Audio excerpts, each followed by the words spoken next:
Unit 5, Working Capital Management. So, working capital is nothing but the difference between current assets and current liabilities. So, coming to the current assets are expected to be realized or intends to be sold or consumed in normal operating cycle of the entity. So, depends on the nature of the business, normal operating cycle will be different. So these current assets are held primarily for the purpose of trading. These current assets are used to pay off the liabilities sometimes. These are expected to be realized within 12 months after the reporting period. That is the minimum period, 12 months, 1 year. So these current assets are non-restricted cash or cash equivalents. These are generally grouped into various heads. Inventories. So under inventories, raw materials, work in progress, and finished goods. And receivables is the another head. So under the receivables, trade receivables, bills receivables are there. Cash or cash equivalents or marketable, short-term marketable securities. These are comes under the cash only and prepaid expenses. So these are the details of the current assets. So coming to the current liabilities, these are expected to be settled in normal operating cycle of the entity. These current liabilities are held primarily for the purpose of trading, and these are expected to be settled within 12 months. Generally, to settle these current liabilities, we use current assets, either cash or whatever. So, these are grouped into major heads like payables, trade payables, bills payables, and outstanding payments like outstanding wages, outstanding salaries, likewise. So, coming to the working capital, the concept of working capital can also be explained through two angles. First one, on the basis of value, and the second one on the basis of time. So, on the basis of value, working capital can be defined as a gross working capital and net working capital. So, gross working capital is nothing but total current assets. Total current assets. Net working capital is nothing but the difference between current assets and current liabilities. It may be positive or negative.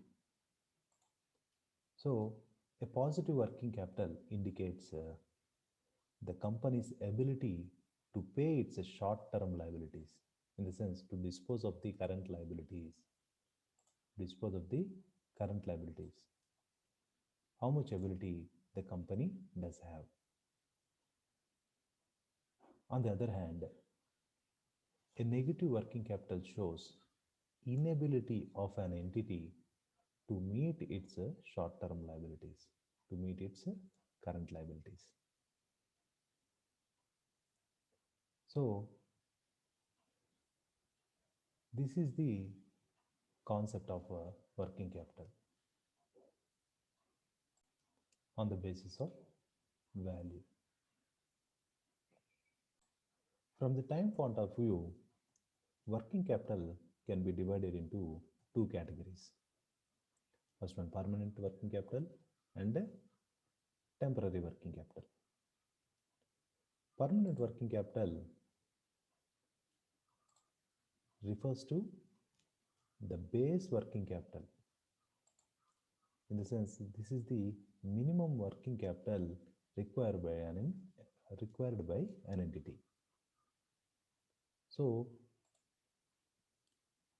apart from this permanent working capital, to meet the short-term needs and due to the fluctuations of sales volume, working capital we have to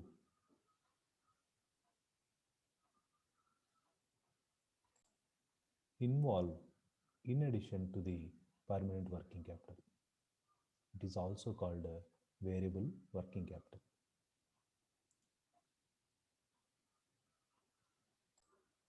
Next, significance of working capital.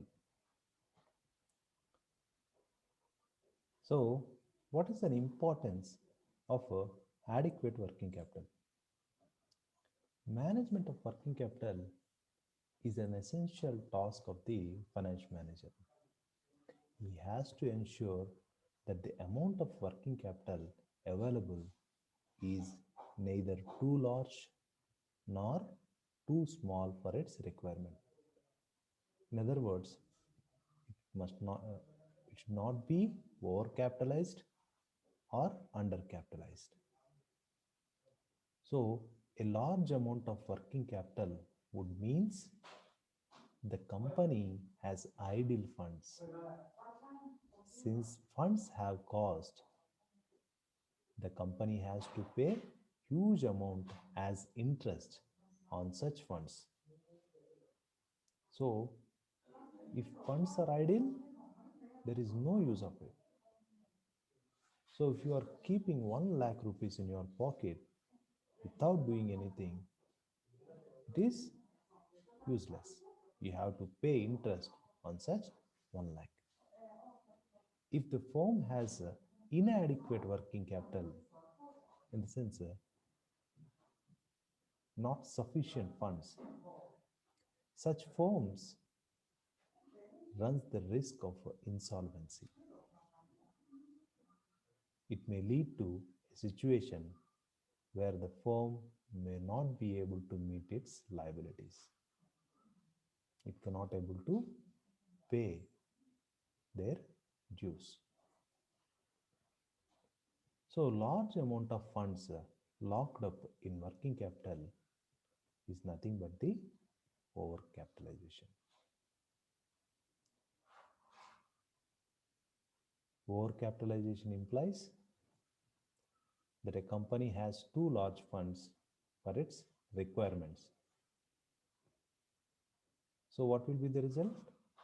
A low rate of return, a situation which implies a less than optimal use of resources.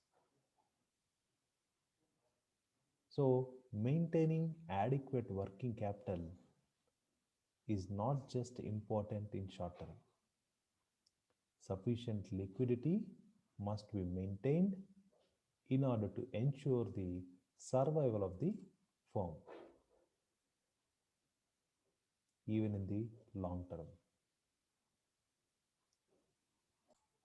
Sometimes finance manager has to be very careful even in the expansion activities.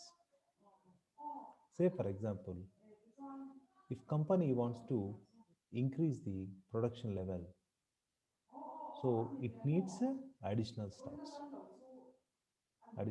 of raw materials. So those stocks has huge investment holdings. At the same time, an increased sale also involves a level of debtors more than the. See, if you want to increase sales, what will you do? You will relax the credit terms.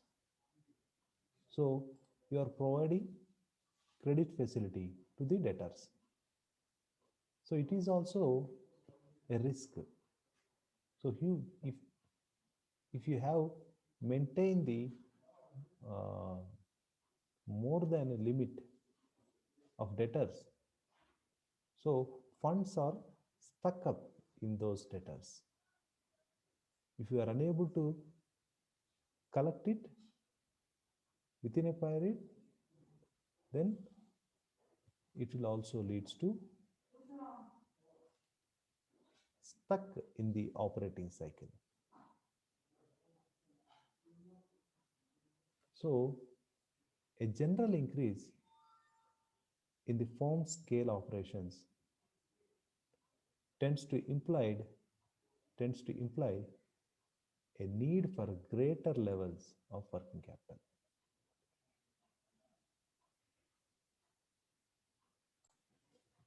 So at this point, you may ask a question: what is the optimum amount of working capital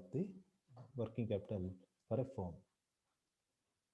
So we can say it should not be high and it should not be too low. So it is the job of the finance manager to estimate the requirements of the working capital carefully and determine the optimum level of investment in working capital.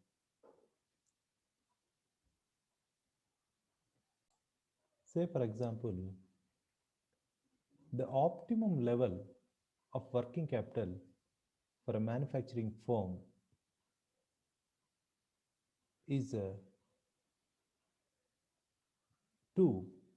If you um, say, for example, the standard ratio of manufacturing firms current ratio. So the current ratio 2 is the optimum amount of working capital. In the sense, current liabilities are one time and current assets are two times. So current assets are more than the current liabilities. So that is the standard ratio.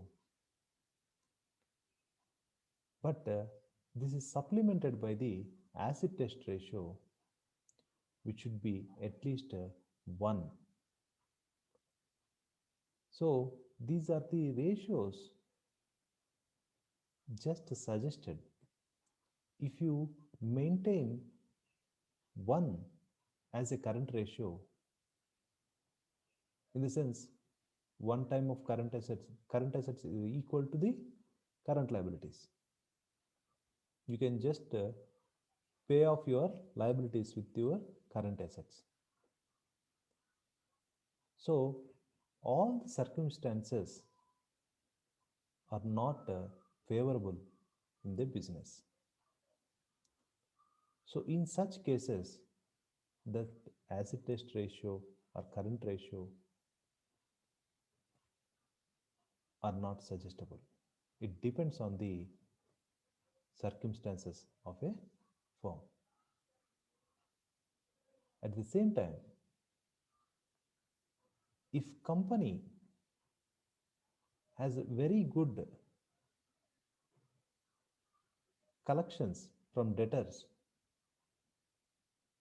and um, company's inventories having easily saleable, so that you can generate a liquid cash frequently without any disturbance. In such a cases, there is no need to maintain the standard ratios. It may be lower than the standard ratio because you are able to collect your cash from the debtors and you are able to liquidate your inventories within a stipulated period. So why this standard ratio of current ratio is 2? Because at any cost, current assets may be devalued because of the uncertainty. So those current assets may realize at least half of its value, in the sense, so that you can pay off your liabilities, current liabilities. Say, for example, you have current assets, a value of 2 rupees, and current liabilities value of 1 rupee. So, in the moment of need, if you want to dispose of the current liabilities, you have to sell your current assets. So, if the market value is not favorable, at least you can sell your current assets for 1 rupee, half of the amount, so that you can equalize with the current liabilities. You can dispose of the current liabilities. So, the optimum working capital is depends on the circumstances of the company. You can maintain your current ratio may be lower than 2 if your circumstances are favorable.